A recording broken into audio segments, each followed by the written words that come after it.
Hello everyone, and welcome back to Myths and Magic. This is part 3 of the D&D story series in Campaign 1. I've also thought about making this sort of podcast that I can post on platforms like Spotify, so if you would like to see that, please comment down below. As usual, just sit back, relax, have a nice drink, and enjoy. We begin at daybreak in Stonehill Inn, and our pair of adventurers awake. They get dressed, pass some time doing their own hobbies, then decide they might as well have a day out in Phandalin. Freya wore his casual attire, a beige shirt with brown breeches, with his usual leather boots, accompanied by a swordsman's star-patterned green half-cape to add some chic.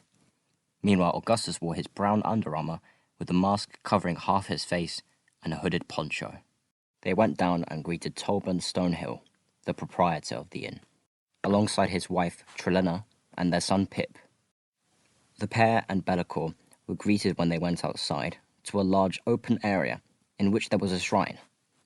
A cross with 4 prongs of equal length stood upon a pedestal, and below was a pool of water with coins inside. It was a shrine to the Eternals. Augustus flicked a coin into the pool and accompanied a prayer with his offering to his kin. Freya gazed upon Augustus with wonder as he remembered the conversation he had at the cave. Freya then tipped an offering into the pool, and the pair left for the smithy. It was just up the road. The smithy was a mostly empty space, with an anvil, forge, and oil pot taking up most of the floor area, while lots of tools and equipment hung on the walls. There were even leatherworking tools as well. There was, however, a small shop section towards the back, where the armorer's finished products were sold. Hammering away at the forge was Seamus Fritz. He was a very intimidating figure, with a large silhouette. His right arm was much larger than his left, a token of his experience as a smith. Dirtied grey hair mantled his head and face, and brown eyes were sunk into his jutting brow. Seamus and the party greeted each other, and Mr. Fritz took an instant liking to Bellicor. Augustus requested that his armor was to be fixed and mended up alongside his spear and sword, while Freya asked for a tune-up for his crossbow and a new polish for his leather gear. He also put in an order for some crossbow bolts. Seamus said they made the right choice to come to him for gear instead of buying the imported rubbish from Barthen's Provisions. He told them they could come back the next day to pick up their order. Next, the party wandered around, greeting the locals of the town, and by the time they finished, the sun started to set, and people headed to the inn for a drink, and so did the pair. In the inn, Freya boasted about their exploits in the cave, alongside some other small adventures he's had. Phandalin has many adventurers coming in and out of the town, so much so, an adventuring guild known as the Lion Shield Costa was created. Some members were present in the bar, with a lion sigil on their breast. They listened in and shared their own stories of glory.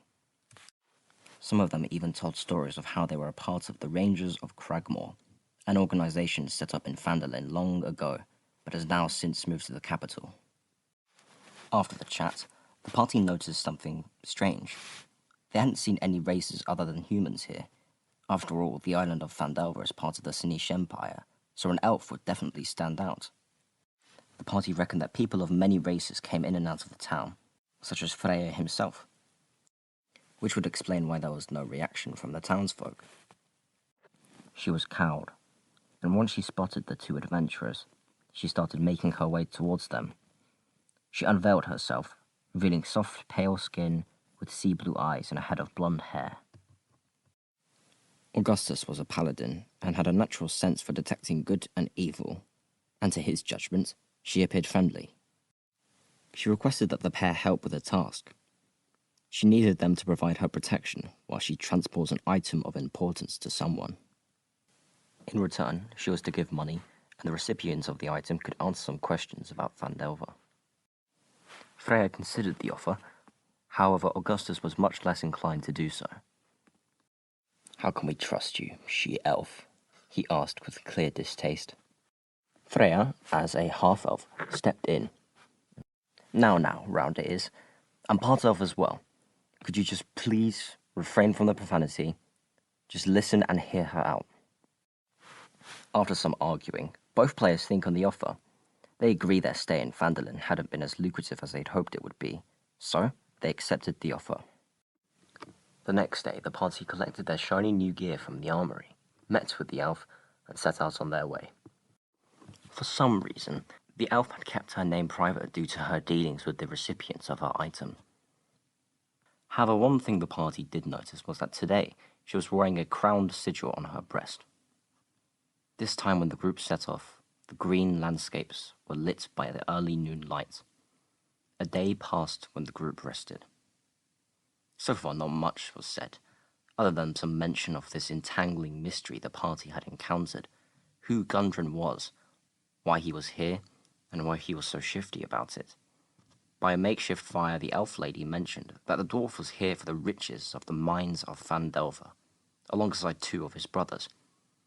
She said she's heard some mention of a place called Wave Echo Cave. The next day, the group were met with much more of a rough area, full of hills and a craggy terrain. Thankfully, the transaction location was nearby when the area grew too rough for the cart, only about a mile away. Eventually, they were met with an old, decrepit house, about a couple meters from the side of the pathway. The door opened, and greeting them was someone who matched the withered appearance of their house. It was a necromantic dead elf woman, with flabs of grey skin riddled across a thin frame. The other, very much alive elf, passed a book to the necromantic elf lady. She gave the party her thanks, and pays each member their gold. She makes her way inside the house. The party stand outside, and asked the promised questions. Augustus asked about the mines of Phandelver, Wave Echo Cave, and the Dwarf Brothers. She knew that one of the Dwarf Brothers had gone to a place called Cragmore Castle in search of the Rangers of Cragmore. With this newfound information, the party say their goodbyes and set back off to Phandalin to ready themselves for the journey to Cragmore Castle.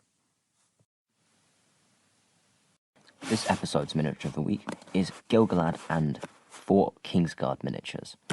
Once again, like my first video, these miniatures are from my Rivendell army. They were experiments that I did.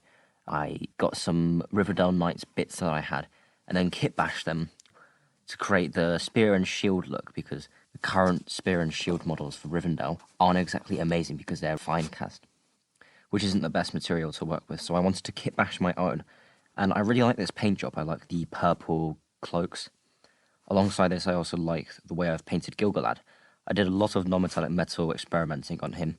This was the first proper time I had tried non-metallic metal gold, but the silver I was familiar with. Overall, this was just a generally fun experiment to do, and I hope to do something like this again.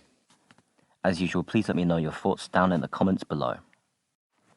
Thank you very much for watching this video. I really hope you enjoyed this episode. As I've said before, I am posting these episodes weekly and trying to improve. You may have seen that I have some new maps as well.